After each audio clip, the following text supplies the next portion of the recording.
Yeah, everyone, it's Jason. Welcome back to some more Bloodborne. I decided I did want to do the video where I went over all of the different enemies.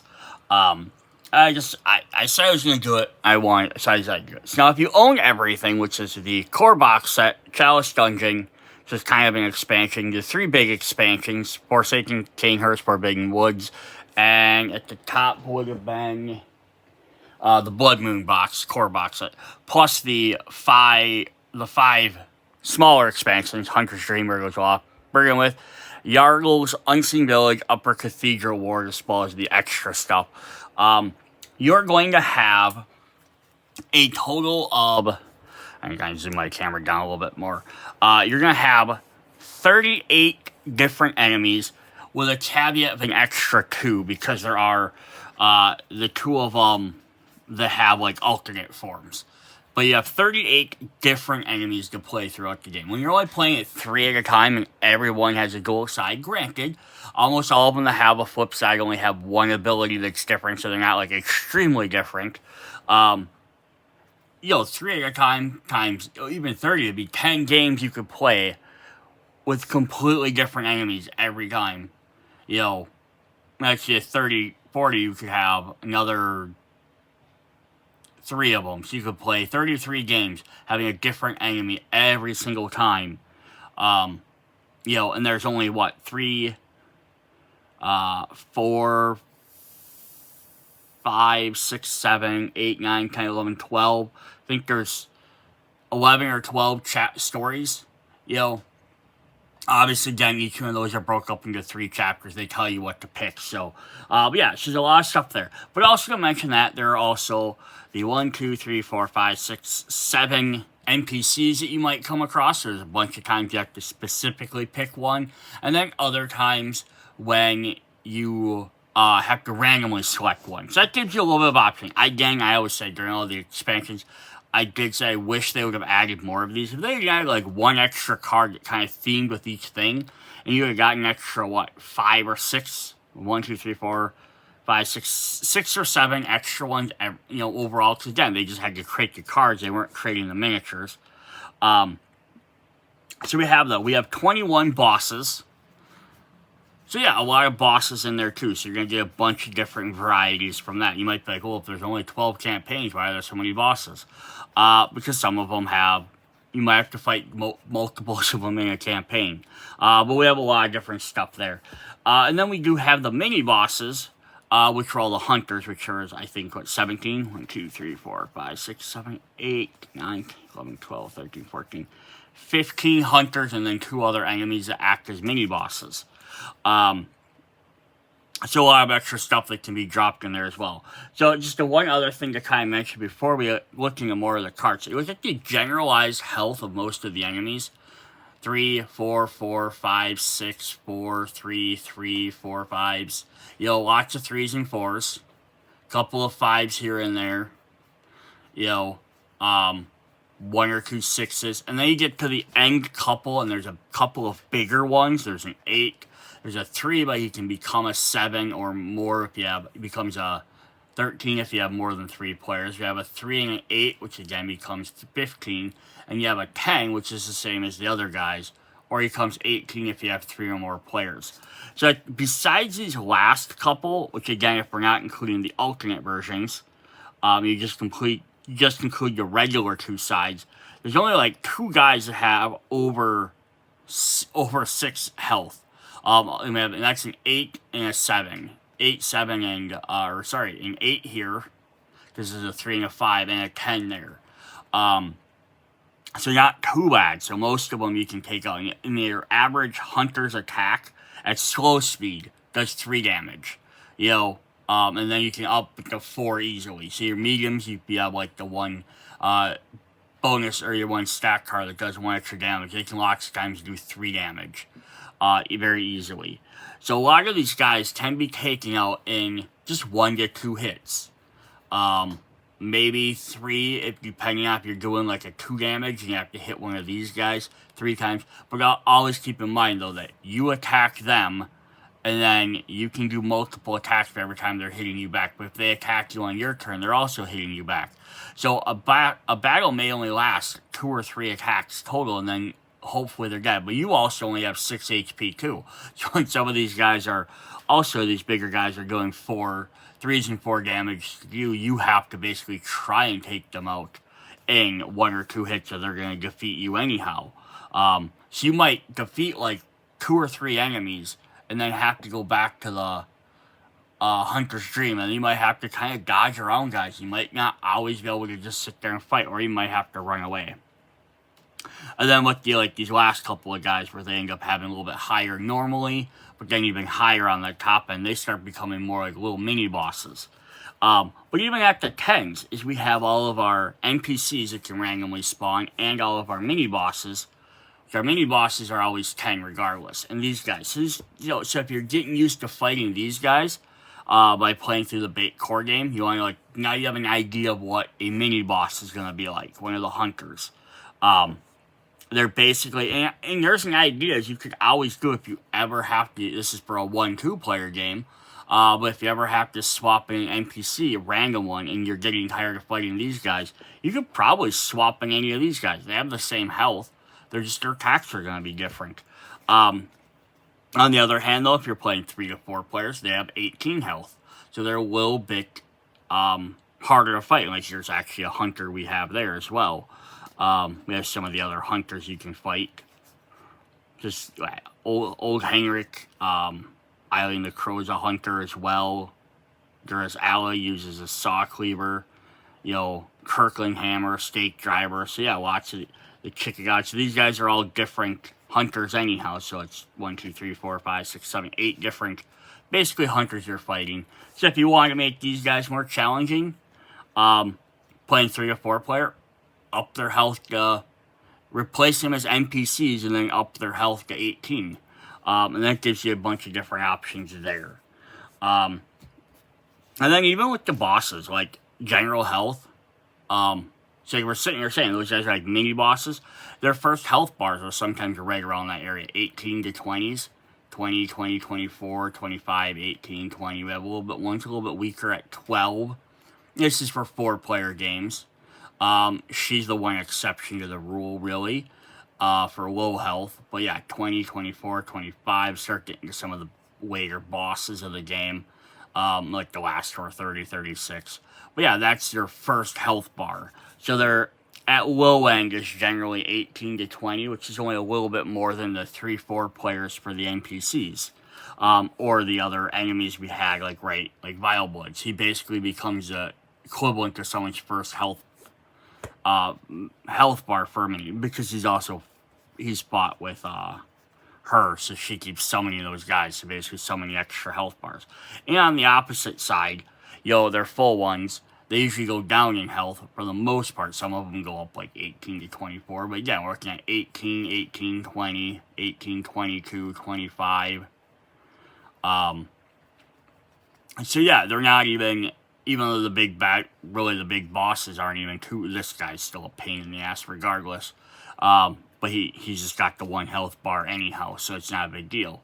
But yeah, you can see these guys are definitely, if you look on their initial side to start with, their low amount for like a 1 or 2 player game are like somewhere between, because I remember if you're fighting these guys, their health stays the same if you're playing a 1 or 4 player game.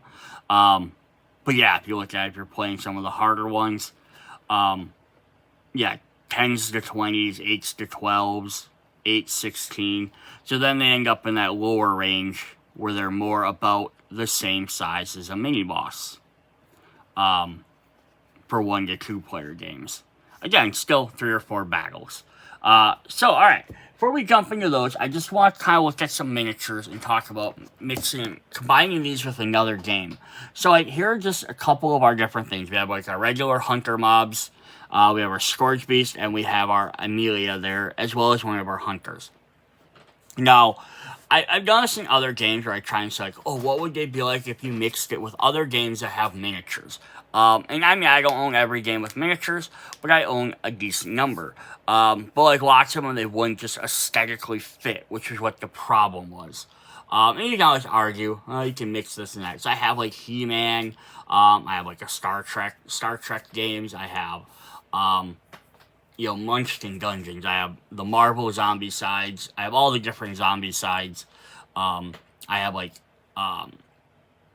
other games that have bigger miniatures or different ones that wouldn't. It all makes sense in here, like Marvel United. They're too chibi-like, or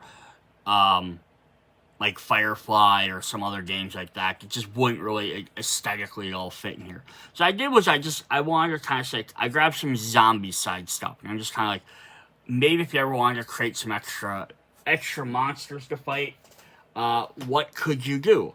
Now, I didn't grab any zombies from zombie side, because my thought is like, if you want to make a zombie mode and have zombie rushes and you have like 2 HP each, and they just come at you with really simple dumb attacks, and it's more of a boss rush, you could definitely do that if you wanted to. That's the entire thing. Most of the zombies, I don't think would really make a whole lot of sense in here, because they would literally have to have like 1 or 2 HP.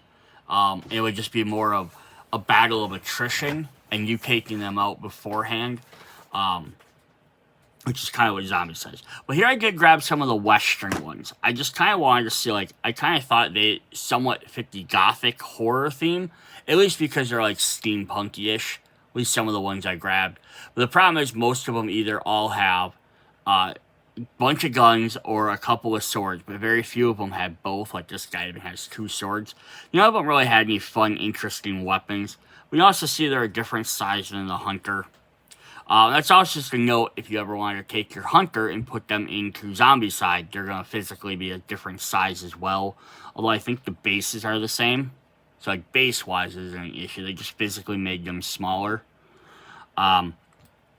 So yeah, I didn't grab like lots of them. And again, other zombie sides, if you're talking the fantasy stuff, like Black Horde and stuff, they ended up being too warrior-like. They weren't really gothic-y. Same idea with standard zombie sides. They were too modern-looking. Space Invaders, they were too space. So that's just kind of things. There wasn't really anything that fit into the aesthetic of them. And it kind of the same issue with trying to find monsters that would work. But I did grab a couple that I thought were kind of neat that might work. I'm going to kind of back up my camera. I just grabbed these guys for like a size comparison. What is nice is because these are like your humanoid sizes, but they have a bunch of different sizes everywhere that you could definitely use. So I did grab some stuff from the new White Death, which is like the Asian-inspired theme one. We did have the four great beasts. We had like the dragon, we had the bird, the black tortoise. I didn't grab the other one. But yeah, those guys were kind of neat. They're like monstery beings, because that's kind of what you're fighting in here, monsters. And I kind of thought like, oh, they somewhat fit the theme, but Bloodborne more again is like gothic horror slash with a little bit of like not quite leaning 100% into Cthulhu, but at least like cosmic horror to some extent. Especially some of the bosses just being like weird mix match of creatures. We had some of those might be kind of interesting to do. Like a guy like regular zombie side one is like I had like the giant minotaur. Might be kind of like a mythical beast you might fight. We also had one of these beasts. Actually, I think this is from.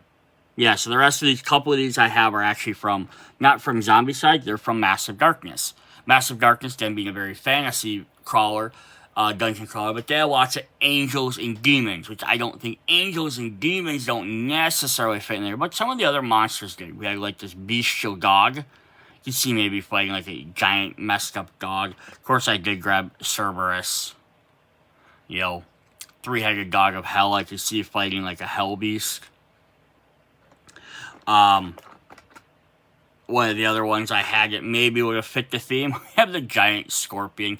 We do have the little tiny scorpions in the one expansion. So it might be if you want to make a boss that's a giant scorpion that then summons the mini scorpions. That might be an interesting gimmick if you're looking for that. There are always like other things like spiders and stuff like that. There's giants that you can get. Yeah, we had like the Gravekeeper scorpions. So yeah, you kind of have like a big giant scorpion. Yeah, it doesn't fit 100% aesthetically. I did grab a griffin. Again, kind of. They didn't really have any flying creatures in this set. For minor creatures, I thought, like, because if you're going to play, if you want to create standard guys, I did grab a couple from Massive Darkness that I thought might have worked. We do have, like, the Snake Men. Let's see if this will focus up on me a little bit more. We got the Snake Men, which might go good with the snake balls and the snake guys. Like, they have ones where snakes are coming out of people or arriving of snakes. What if a snake just took over a guy? Well, there's enough miniatures of these because you need at least 4 to be your regular minion characters. We had, like, this Shade guy. I thought he kind of felt like he might fit in there, like he'd pop out of the darkness a little bit. And then I grabbed this kind of like spectral type character. And, Fantasy Zombicide does have, like, blue spectral characters, like ghosts and stuff, and I could kind of see fighting against them, too.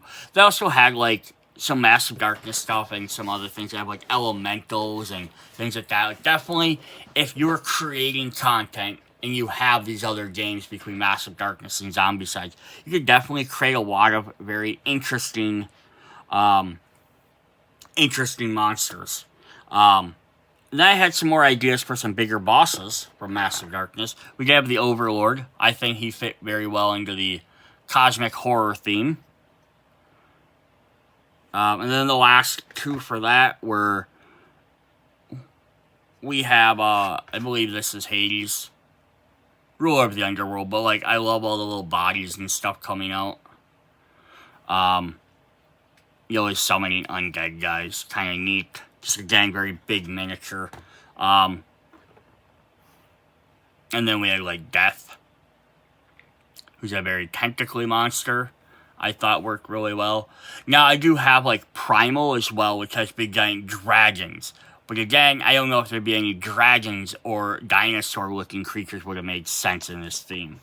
The last couple of ones I had is we did have from Invader. I try not to break any of these. We did have some, like, tentacly monsters in there. So again, I could see having more, if you want to kind of lean more into that cosmic horror realm. We did have kind of, like, weird alien creatures with face huggers, like little brainy spiders. Could be an interesting little miniature. And they have some bigger versions of some of these, too. And then they had, like, some bat-like creatures if you wanted, like, a bat creature that wasn't just a bat. I think the only ones for Zombicide they have, though, are, do they have a swarm of crows? I don't know if they have a swarm of bats, though. Then the last 3 I wanted to just look at, before we actually look at the cards, is we had some from Western. We had a Pile of Goo. I thought that was kind of a neat one for this. A werewolf, which is very gothic horror. Like, we already have the Scourge Beast here. So, like, what if you had, like, more of a humanoid version of him? We had this Tongue Lasher, which I just thought looked very creepy. Has some, like, ranged attacks or something. And then this guy, Bowler Hat Abomination. Kind of felt like he was fitting with, like, the mix match of, like, giant mob humans. Like, you have your regular mob humans. And then you have, like, this bigger, bulkier guy. He's kind of wearing, like, the top hat like they are. I kind of thought some of that steampunkish stuff sort of fitting, even if it wasn't 100%. Then the last one I grabbed was this big grotesque Wendigo, which is like a bone mass of writhing flesh and everything, which I could definitely see you fighting this in Bloodborne at some point. So that's just what I kind of want to show. I didn't grab any of the map tiles from Zombie Side, or anything like that, because, they're all squares. They have the exact square usage you have to have. Little tiny squares. I don't think any of the maps should work or mix or match. They're not general tiles. The only thing that might potentially fit in to mix with the map tiles for this game, and might actually work well mixing this, might be Cthulhu Death May Die. You might get some characters and stuff in there that might work with this, but I unfortunately don't have any of those as of this moment. I do have some of the Simon comic ones, but then those ones are just, they're just, blah, blah, blah. They're just characters to play as. There's no monsters, there's no tiles. But I know that has tiles that are different shaped. So some of them might work to fit in here, but again, because they're not going to be the exact same square, it would have to be more like making a customized map. Alright, so we're going to go ahead and take a look at all the different monsters then. And I'm not gonna read every single part on the abilities. We're just gonna kind of take a good glance at each one, just so if you own everything, you kind of have some idea of what you're coming up against.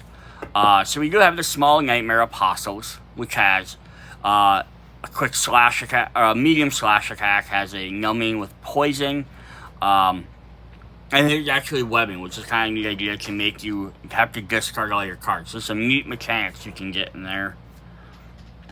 Which set do all these belong to? I wish I could tell you off the top of my head which ones everyone belongs to, but I was dumb and I just mixed all the cards together, and there's no indication on any card what set it belongs to. They really should have had, like, in one of the corners or something, like a set icon, but that's alright.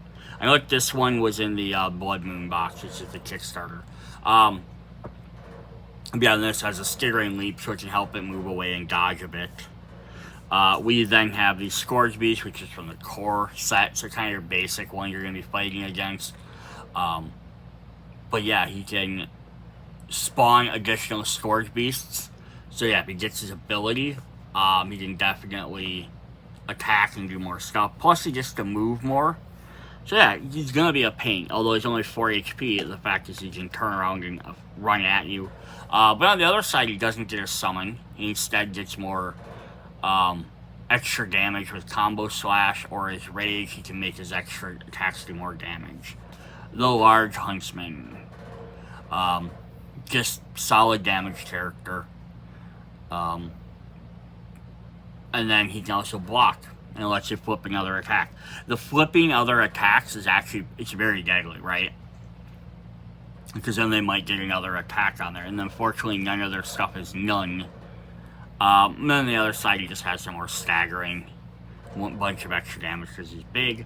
The Luring Silver Beast, medium attacks, but he has Fire Breath, targets everybody in one space. So there's some of that debate on how you play the game.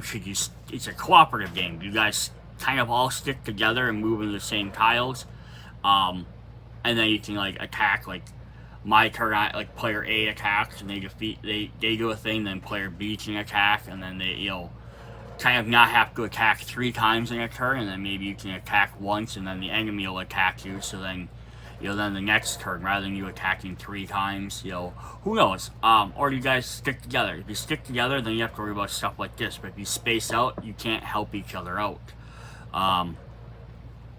We have Lash Out, does extra damage per how much damage it took. Just kind of a neat, interesting mechanic.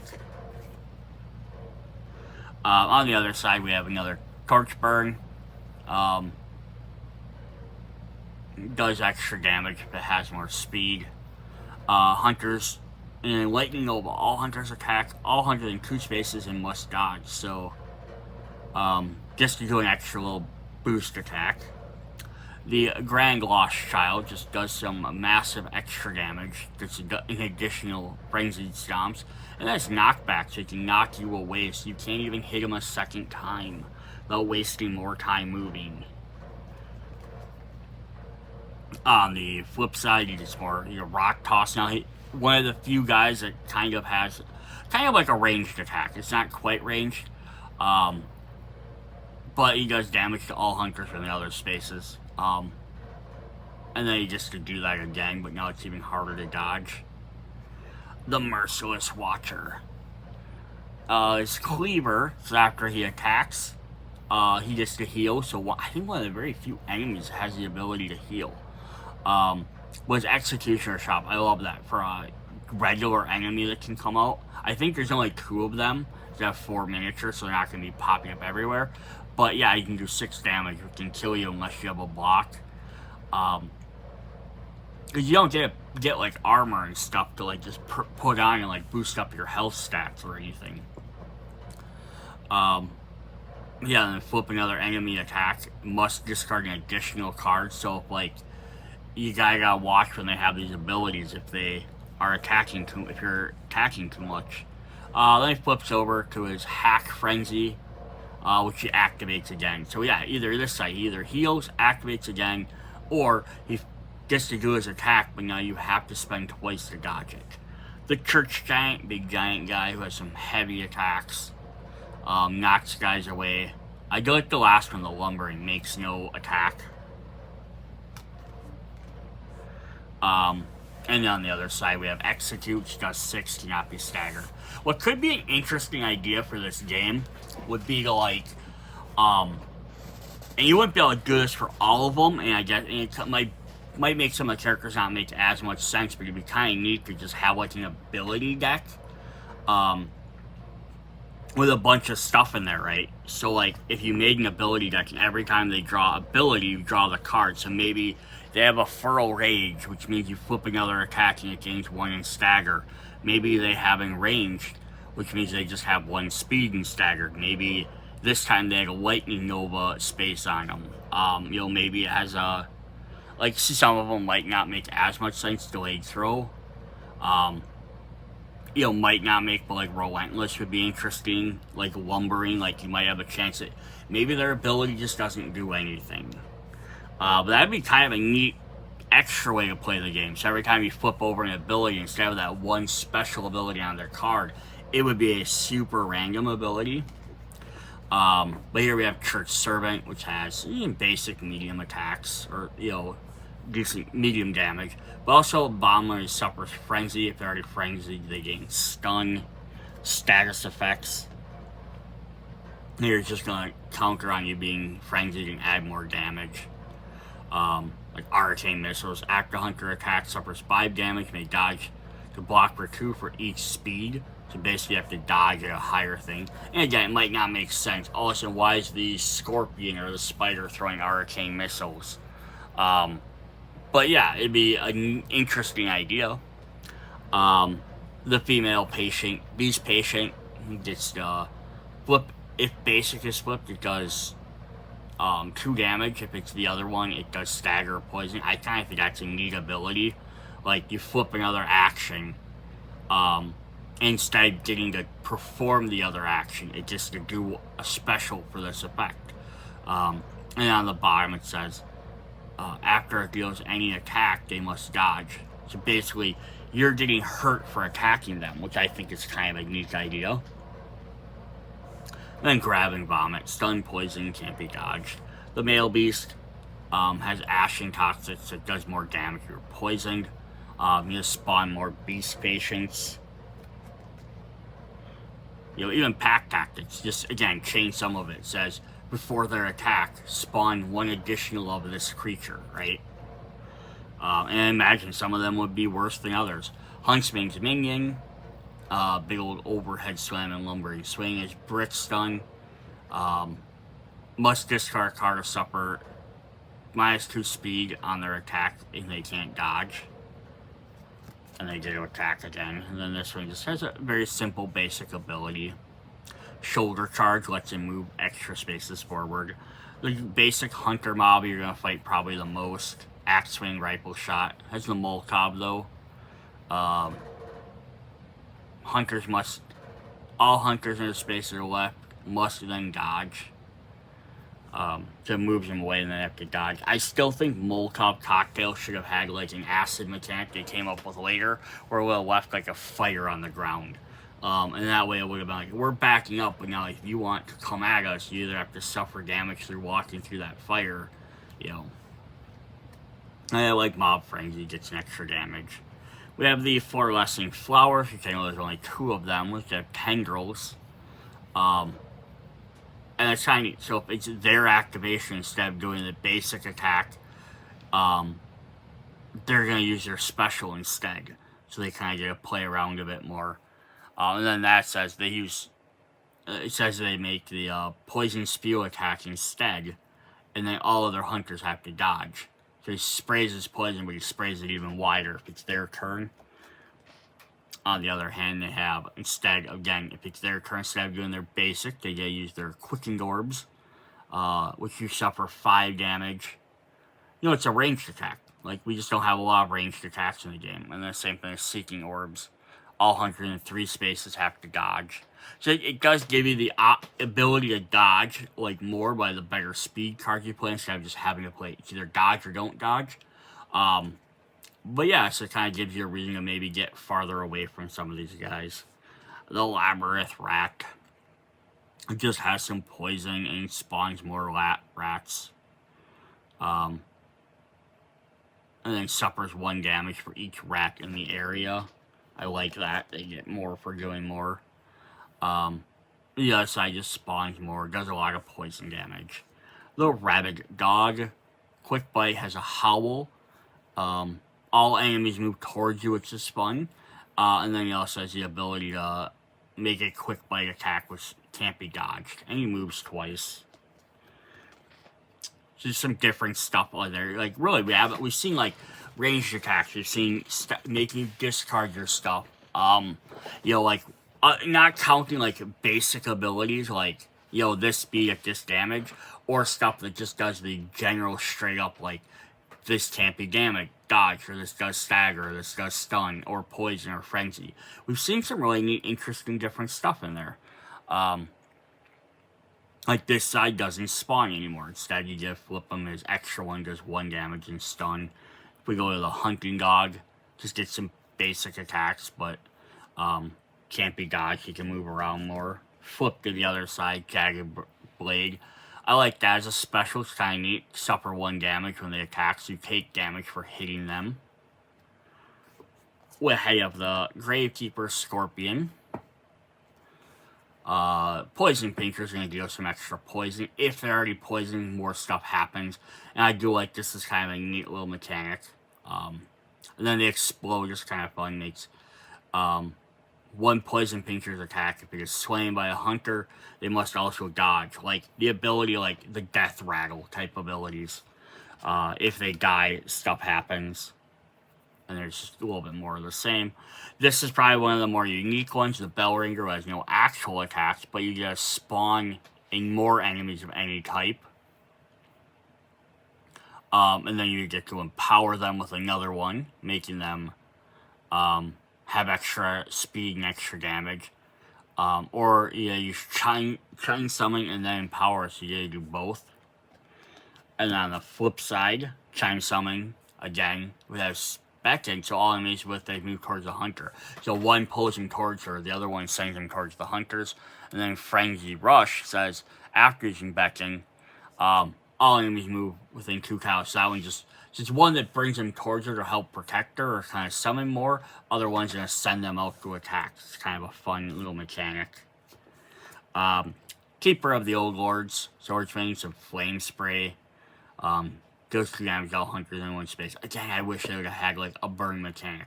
Could have been the exact same mechanic as poison, just call it burned. And that would have been neat there. So instead of dealing 2 damage to all hunters, it would have been like burn all hunters, and now they have a burn counter. At the beginning of every turn, they're going to take a damage. And then Rapid Assault makes Sword Slash. After resolving, it gets to act again, so it gets a double attack. On the flip side, we have Flame Counter. And he has an explosion after he attacks. All damage they suffer, so... Mag 1, Sickle Slash, Overhead Cleave, Madness. So this was a little bit different one, because they really work more in the idea of that campaign. Because they either discard a card or suffer Frenzy, which is fine. If they're already frenzied, blocks for 1 damage for each insight collected in this chapter. So depending on the story, the chapter they were in, they had you were collecting a lot of insight. You might play a chapter, or if you're playing the Chalice dungeon with them, you're not going to be collecting insight. So this might not actually do anything. And the same thing on the other side. The Hemlick Grave Woman was another Molotov toss, which again, there's not, other than some of the basic ones, none of the special ones generally ever change. But yeah, so we have 2 different ones where it says, before hunters attack, move 1 space away. All hunters must suffer, dodge 2 or suffer 3. So it's the exact same, just this one's an ability, and that one's just special. So they're gonna, the hunter's mob's not gonna throw it as often, but she'll throw it more. We have quick shove, lets you kind of push them away. Powerful slam, quick shove. I like the slam though, like when they're zombed, it's even if they're swinging. So they're swinging down a massive hammer or whatever, and still gonna hit. We have the snake ball. Has some poison, ambush, summoning some more enemies. If a snake ball is spawned or moves in a hunter space, it suffers 1 damage. So we had, like, again, kind of neat idea. You're gonna take damage just for getting in that guy's way. Writhing mass and ambush. The snake parasite, kind of a mixture between a mob and a snake. But lets you summon more snake balls. So one of the few enemies that summons a different enemy, which is kind of neat. Poison, flip another enemy. Parasite, all hunters, targets all hunters within 1 space. The Lost Child of Antiquity. Wing Slash, Screech, one of our few flying characters we have. We don't have many of them. But as it grabs and flies, and unless the hunter dodges at triple speed, then the Lost Child moves 2 spaces and it suffers 2, so it picks you up and throws you. We keep that, and they have double slam. Forsaking Tassel Spirit, whose scream gives you stun and frenzy. If you're already frenzied, then they attack you. Otherwise, Ethereal Form is neat. Blocks all damage from Hunter's attack after resolving, and it activates again. And when it activates, it places in the Hunter's space. It just to basically teleport right to your space. And that Ethereal Form is a neat idea. Like, with the ghosty type characters, they always have a chance of potentially just, I'm gonna block everything. Then she also has Slash combo. The little Cosmic Horror, we have Celestial Emissary. Again, good more with collecting insight. With Flail and Cosmic Blast. So it might be better or worse depending on what mode you're playing. We have the Brain Sucker. This guy just blocks damage. So he's going to be hard. He only has 3 HP, but since he always is going to be blocking damage no matter what.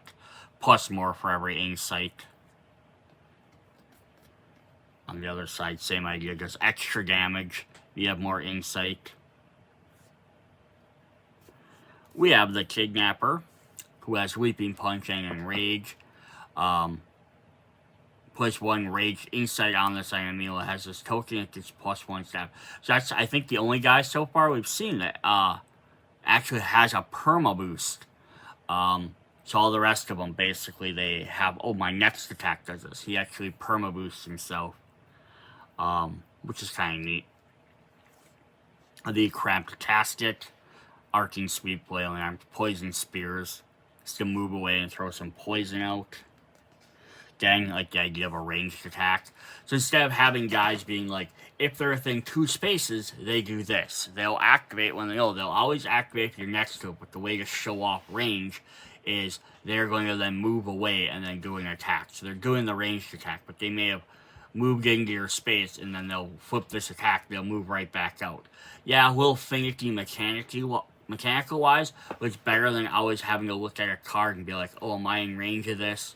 Again, I've compared this kind of stuff like Zombie Side to some sides, even though it's a different type of game.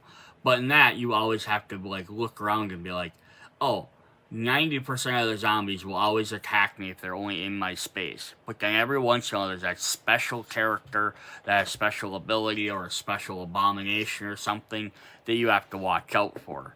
And you have to always try and make sure you remember that. We have Guardian of Eyes, another flying character. Piercing Screech gets some extra movement. On the flip side, has some frenzying, suffer some more aspects. The Scholar, so points acid pool, so I love the acid pool. Puts an insight token for acid on the board, and then removed after red. So again, this should have been a nice thing. They could have had this exact same mechanic, but done like for the Molcobs.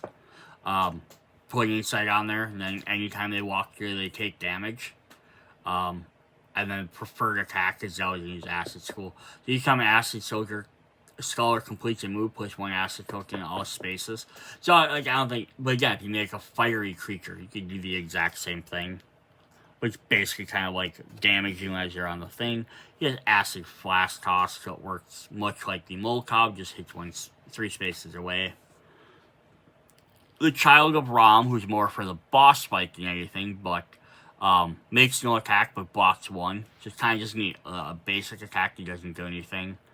The Headbutt dive moves at medium speed before the hunter's attack. They have to dodge it. Usually it's always at like slow speed. They don't gain blood echoes when they take them out because they're like one of those little weak enemies. Again, that'd be fun to have more of that in the game as well. Have a couple more enemies. They're like, if they're too weak, you could have, they don't take it, they're there just to annoy you, basically, which is what these guys are doing. Murgo's Attendant, gang up, shove move guys away, 2 blocks. And there's some more gang up. Iron Sting blocks 2. Again, that would be a interesting thing to have, like just an ability any random guy could have. Blocks 2 from their attack, and then makes a special attack, right? Or a basic attack. Chief Attendant, just some standard stuff. Then Summon the Attendant's another one that summons specific characters. And there you could argue on how you want to do that. If you want to, again, if you're taking these abilities and placing them on anybody, because here's Becton, we've seen that before. Is if you wanted to have that be like, any of the white ones, even the special white ones, could be repeated as things that could pop up. But yeah, would you want them to summon that specific character? Again, the same as them, or a different character, or just summon the person in the slot to the left or right, summon one of them? Be interesting. Okay, so let's roll our like little bit cheaper basic ones, and then we have our man-eater board with a little bit more health. So now we're getting up into the 8 health here. He has Charge just to move through. He has Toxic Breath. He just moved 3 spaces in a Hunter, and then he still makes it. Well, in 3 spaces, he makes a charge. So this should be the idea of how ranged would have had to work on here, right? This is the only guy that has this ability. So it says if they're within 3 spaces, he moves their space and he makes a charge. So he runs towards them into their space and he makes it a charge, puts them 2 spaces away. But you would have to keep an eye out for little things like this. We have a couple of guys that are kind of like that for their movement, or they get to move extra spaces, but that doesn't do anything with their attacking, really. But this guy's literally, if you're that far away on his turn, he's going to moving at you. And there's the same idea there. We have the little tiny guys, the King Servants. King Strike, Corruption, Summon Spirit, so you just summon a Forsaken, cast a Spirit into the game. Then we have the other side, Blowgun, just again, ranged attack, moves away and then attacks. And when a Servant activates, if not in the same space as a Hunter, it moves within 2 spaces as Blowgun. So again, kind of like, you have to pay attention to a few of these. Then we have the interesting ones that upgrade versions. Now, well, cool of this is because I thought this would have been a great way to essentially upgrade every enemy. And granted, you're saying if there's 38 other enemies in the game, that's a lot to make extra cards for. But yeah, it gives them some extra health. They have completely new abilities, which is neat as well. But they could have even just done like the NPCs and just give them more health. But he gets a parry attack because he becomes a knight. He's basically treated as a different character. But they're like, this is what I kind of, they made one extra card with new abilities, but then both sides are the same. So they could have basically like here's this character, here's one side or the other, taking one of those versions or some combination of them, made a third version of that character, and then just one side's regular for 1 to 2 players, one side's for more health.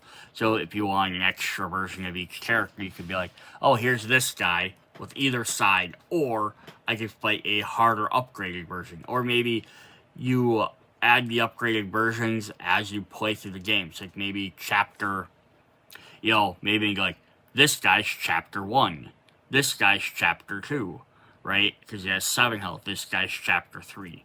Could be something interesting like that.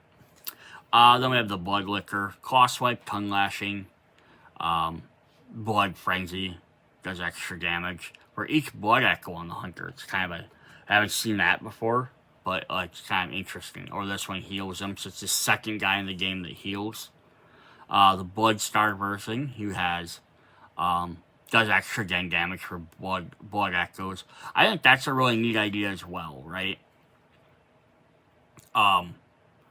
So yeah, in this one, he moves away first, and then he gets to attack, so it kind of gives him the ability to potentially do more ranged attacks. But yeah, playing around with the guys, that if you're keeping your Blood Echoes, like you're just hanging out waiting to gather them, yeah, you might take more damage. Then the last basic enemy was the Vile Blood Knight, who has Sword Slash, Deadly Riposte, and then Channel Blood, so he also gains another Insight token he gets to put on him, and then he gains extra block for each one on there. You can get these extra attacks, which I think is a neat idea as well. But he works more, again, kind of like the Child of Brahm. Works more as like a summon for the boss versus just a regular enemy you would fight. Now, we do have our NPCs you can summon who don't have miniatures, but yeah, they randomly get summoned throughout the game. Sometimes they're random, sometimes they tell you to fight a specific one. But they're all 10 health, the same abilities on both sides, so just more health. And again, they could have easily have done this with like lots of these other enemies too. I love the double-sided characters. But like to an extent, I almost would have rather had more cards that were something like this. Which has the same ability on both sides. He's basically like an NPC, essentially, for all intents and purposes there. But I would have liked something more like, if you took one of these other guys, right? So side 1 did one thing, and then side 2 did the other. So it was like minor side, upgraded side. So again, not necessarily just 2 to 3 player, but it even could have been like, you could have used it for like chapter 1, chapter 2. That would have been kind of neat. Or like, chapter 1, you fight the base person. If you have to fight them again in chapter 2 or 3, now they're stronger. But here we have Blood Crow of Canehurst, which has these they're all hunters that you would fight. But they're just specific characters. We have like the Chickagads, Repeating Pistols, it's always their weapon, they're special, and then they have a supply. Which this is also interesting because we haven't seen before. They have 2 different items listed. It says different things they get to do. Depending on what you've done. The Old Hunter Henrik has a saw cleaver. Hunting pistol, he has a poisoned knife. Osefka, the Threaded Cane. Augur of the Everus and a Hunter's pistol can stagger. You do an extra attack generally with their second ability, which kind of makes sense. The Blades of Mercy does a parry strike with 3 speed for 3 damage. Dang. Durja's Allies, the Saw Cleaver, Rally Strike, flip another enemy card, gains extra speed. Old Hunter Durja, there's a Stake Driver, who then, if his enemy activation, he does his Prime Strike instead. It's just 2 damage to all hunters. And then there's Blunderbuss, all hunters in this space must dodge for 2 or suffer 1 damage. And then the last one is Alfred, Hunter of the Vile Blood. He does the Kirkhammer and combo. So after he does the combo, he just go back and do his other one. So those guys are very cool as well. Then we're going to take a quick look at all of the hunters. So again, these are mini bosses. They get summoned with the mini boss deck, which is any ones you want to include into the deck. And then, or include like 2 or 3 or how many you want to play as. Against, plus a bunch of empty rooms. So you're only gonna summon the number you put in the deck to fight. You can randomly select them, or you could specifically pick them out as ones you want to fight. And then they're going to randomly, anytime you enter a new room, they might pop up. So like where the NPCs, which are kind of like mini bosses, they're going to appear when you reveal a tile. They'll be like, they're on this tile. Or when you reveal them, they might be like, put this on this tile, or create this space and place them. So you might already kind of know where they might be. But yeah, these guys can pop up anywhere, like right in front of you, ready to fight. What's neat about all these guys is they're all double-sided. This is the only one that's slightly different. But yeah, they have the ability on the bottom is always transformed. So they have their basic, which is their weapon, and then they have their pistol. And then they gain a reward if you defeat them, which is the only kind of difference than the NPCs, except the NPCs are like, defeat this, and it probably completes the chapter, and then you get chapter rewards. But I could definitely see replacing these guys with the NPCs if you just want something different to fight. But they have the transform, which is going to make them a little bit different to fight against. So there it does is bonus if you transform, and that's the same attack on most ones for the Taunterous. The Blades of Mercy, who we just saw the other one. You're going to have very similar abilities to the ones we just saw there. And then Claw Mark on the flip side. Parry Strike and Claw Mark. They might actually just have... Yeah, they do have different abilities for some of these. Combo Flourish and a repeating pistol. There's more crossover with these guys than there are the rest of them, because there's only so many different things. Only so many different middle things they can do all the time. Uncanny Slam. And just their weapon changes on here. Their middle always says this is the idea of them transforming and changing to their other trick weapon. So we have Kirkham, which has the Combo Flourish. It's basically after they transform, it does something different. And you can do Crushing Slam. Odin's Wraith lets you make some extra abilities. Logorous Wheel, just to heal him. And then just to heal down here and flip another enemy activation. But when he attacks with his medium speed for 4 damage, he takes damage. The Burial Blade targets all hunters, and then if after transform, they also suffer an additional damage. On the other side, we have Blade Slash, which lets him just do some medium damage. The Rico Plosh Hunter says immediately after transforms, gets +1 stagger. So a lot of these are very much the same-ish. You know, after they transform, boost the attack. But that's kind of what the transform and the weapons do. The Stake Driver has Detonate. After this one does, you just flip the card. And then Repeating Pistol. Stake Slash, the Spear Rifle. Just a little ranged attack, just to move after he attacks. Or this one instead, after he attacks, move 1 away and heal him. There's his Rifle Shot. Must dodge. The Beast Claw Hunter. Does some staggering and stunning. Bestial Fury. If he has 4 or more damage on him, so if he's taking damage, he does extra damage. He has even more, he does more damage. So, again, abilities we haven't even seen most of the enemies, because most of them were too weak to have that make a difference. Chicago Hunter, who has Draw and Slash. Loses speed, but does extra damage. Gains some blocks in there. Ludwig's Holy Blade Hunter. Has another combo flourish. A Phantasm Shell makes your combo flourish even better. Overhead Slam. Thread Cane Hunter has Cane Thrust. Blocks for 2. Get a stun with your cannon. And lashing after dodging attack. Hunter Axe Hunter. Deals any damage you get a heal. And the Call from Beyond lets you stagger and stun all hunters.